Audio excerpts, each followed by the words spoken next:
Hello दोस्तों, welcome to JEE NEET academy. दोस्तों, आज की इस वीडियो में हम लोग बात करेंगे कि जेईई मेंस 2025 में फिजिक्स के लिए आपका कौन कौन सा चैप्टर इंपॉर्टेंट है और जो जनवरी सेशन है उसमें आपके लिए कौन कौन सा चैप्टर इंपॉर्टेंस होने वाली है, क्योंकि आप फिजिक्स का जो सिलेबस है वो काफ़ी ज़्यादा है। तो अगर आप सभी चैप्टर को करेंगे तो उसमें आपको काफ़ी ज़्यादा टाइम लग जाएगा और जनवरी सेशन के लिए आपके पास उतना ज़्यादा टाइम बचा नहीं है। अब आपके पास सिर्फ 4 महीने बचा हुआ है और इन 4 महीने में अगर आप सभी चैप्टर की तरफ ध्यान देंगे तो सारे चैप्टर को कर नहीं पाएंगे और सारे चैप्टर को जब कर नहीं पाएंगे तो आप और एग्ज़ाम में जाकर आप फिजिक्स के क्वेश्चन अच्छे से नहीं कर पाएंगे। तो इसके लिए इम्पॉर्टेंट क्या है? इसके लिए इम्पॉर्टेंट ये चीज़ें हैं कि जो इम्पॉर्टेंट चैप्टर हैं जिसमें कि वेटेज ज़्यादा है उन चैप्टर को आपको अच्छे से करना है। उसके बाद जो जिस चैप्टर का वेटेज कम है उनको थोड़ा सा आपको अगर नहीं भी करेंगे या फिर हल्के तरीके से करेंगे तो भी आपका काम चल जाएगा, क्योंकि अल्टीमेटली आपको 300 में से 300 नंबर लेके नहीं आने हैं। आपको पता है कि जेईई मेंस का जो पेपर होता है वो आपका 300 मार्क्स का पेपर होता है और अगर आप 220 भी नंबर लेके आते हैं तो आपको किसी भी एनआईटी में सीएससी मिल जाएगा। तो जब आपके पास 80 नंबर का स्कोप है तो और जिस चैप्टर का वेटेज अच्छा है उसको आपको बार बार करना है ताकि उन चैप्टर का जो क्वेश्चन है वो आपसे ना छूटे। और उन चैप्टर से क्वेश्चन आएगा ही आएगा, लेकिन जो चैप्टर कम वेटेज का है हो सकता है कि आपके शिफ्ट में उस चैप्टर से क्वेश्चन आए ही नहीं, और आ भी गया तो 1-2 ही क्वेश्चन आएंगे और 1-2 क्वेश्चन अगर छूटेगा तो उतना ज़्यादा आपको हार नहीं करेगा।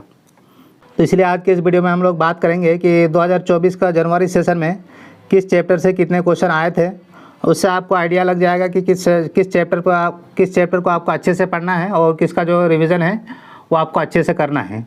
और कुछ चैप्टर ऐसे हैं जिनका वेटेज कम है, तो अगर आपके पास इतना टाइम नहीं है और आपने अगर उन चैप्टर को अभी नहीं किया है तो आपको उन चैप्टर को इग्नोर किया जा सकता है। तो चलिए हम लोग वीडियो में आगे बढ़ते हैं और देखते हैं कि कौन कौन सा चैप्टर है।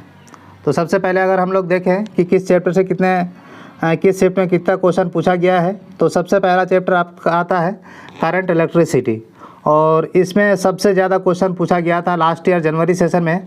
आप देख सकते हैं कि 25 क्वेश्चन पूछा गया था, जो कि किसी भी चैप्टर में सबसे ज़्यादा है। और शिफ्ट वाइज देख सकते हैं कि हर शिफ्ट में 1 या 2 से 3 क्वेश्चन पूछा ही गया है, किसी शिफ्ट में खाली नहीं गया है। दूसरा आपका चैप्टर आता है इलेक्ट्रोस्टैटिक्स में आपका 18 क्वेश्चन पूछा गया था, जो कि सेकंड हाईएस्ट है और इसमें भी हर आपका शिफ्ट में क्वेश्चन पूछा गया था 2 से 3 क्वेश्चन। उसके बाद आता है आपका लॉ ऑफ मोशन और यहाँ से भी आपका 16 क्वेश्चन पूछा गया था और हर चैप्टर में यहाँ से भी आपका क्वेश्चन पूछा गया था।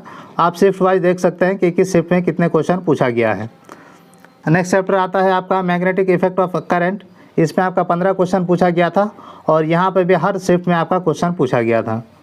नेक्स्ट चैप्टर है आपका अल्टरनेटिंग करंट। यहाँ से आपका 12 क्वेश्चन पूछा गया था। और उसके बाद आता है काइनेटिक थ्योरी ऑफ गैसेस। यहाँ से भी आपका 12 क्वेश्चन पूछा गया था और हर एक शिफ्ट में आपका क्वेश्चन देखने को मिला था। नेक्स्ट चैप्टर है आपका मोशन इन वन डायमेंशन। यहाँ पे भी आपका 12 क्वेश्चन पूछा गया था और हर एक शिफ्ट में आपका क्वेश्चन यहाँ पे भी पूछा गया है।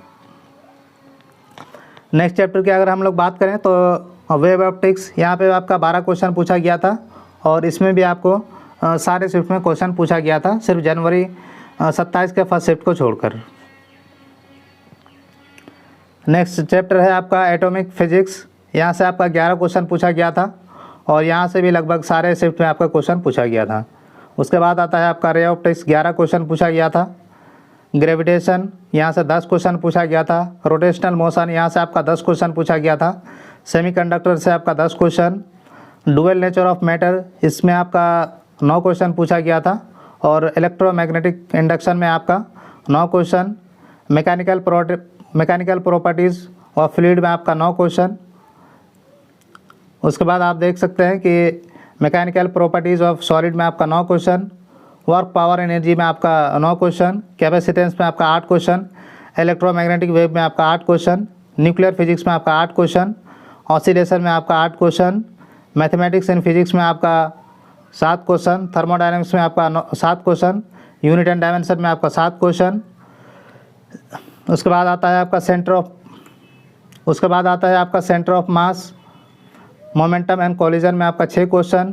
एक्सपेरिमेंटल फिजिक्स से आपका 6 क्वेश्चन। मोशन इन 2 डायमेंशन में 6 क्वेश्चन। वेव एंड साउंड में आपका 6 क्वेश्चन, उसके बाद मैग्नेटिक प्रॉपर्टीज़ ऑफ मैटर में आपका सिर्फ 2 क्वेश्चन, और थर्मल प्रॉपर्टीज़ ऑफ मैटर में आपका सिर्फ 2 क्वेश्चन ही पूछा गया है। तो आप यहाँ पे देख सकते हैं कि ये जो थर्मल प्रॉपर्टीज़ ऑफ मैटर है, उसके बाद मैग्नेटिक प्रॉपर्टीज़ ऑफ मैटर है, ये दोनों चैप्टर से बहुत ही कम क्वेश्चन पूछे गए हैं। और शिफ्ट वाइज भी देख सकते हैं कि सिर्फ 2 ही शिफ्ट में पूछा गया, सिर्फ एक ही शिफ्ट में 2 क्वेश्चन पूछ दिया गया है। तो आप इन चैप्टर को स्किप कर सकते हैं। अगर आपका ये जो इम्पोर्टेंट चैप्टर है, जैसे कि आपका करंट इलेक्ट्रिसिटी हो गया, ये चैप्टर अगर आपका अच्छा नहीं है तो इनको अच्छा करने की ज़रूरत है। अगर इन सारे चैप्टर को छोड़ के आप फिज़िक्स में अच्छा मार्क्स नहीं लेके आ पाएंगे। तो इसीलिए ये जो 5 से 6 चैप्टर है, इसको आपको अच्छे से करना है और इसको बार बार रिवीजन करना है। ये 5 से 6 चैप्टर ही आपका 50% जो क्वेश्चन आता है इन 5-6 चैप्टर से ही आता है, इसलिए आपको इन 5-6 चैप्टर से को अच्छे से करना है। उसके बाद फिर आपका जो ये 5-6 चैप्टर है, इसको और अच्छे से करना है। यानी कि जिस भी चैप्टर से आपका कम से कम 7 क्वेश्चन आ रहे हैं, 7 क्वेश्चन आए हैं लास्ट ईयर 2024 के शिफ्ट में, तो आपको उसको ज़रूर करना है। और जो कम वेटेज वाला चैप्टर है, अगर आपके पास वक्त नहीं है और आपने फिज़िक्स आपको उतना अच्छा नहीं लगता है, तो आप इन चैप्टर को छोड़ सकते हैं।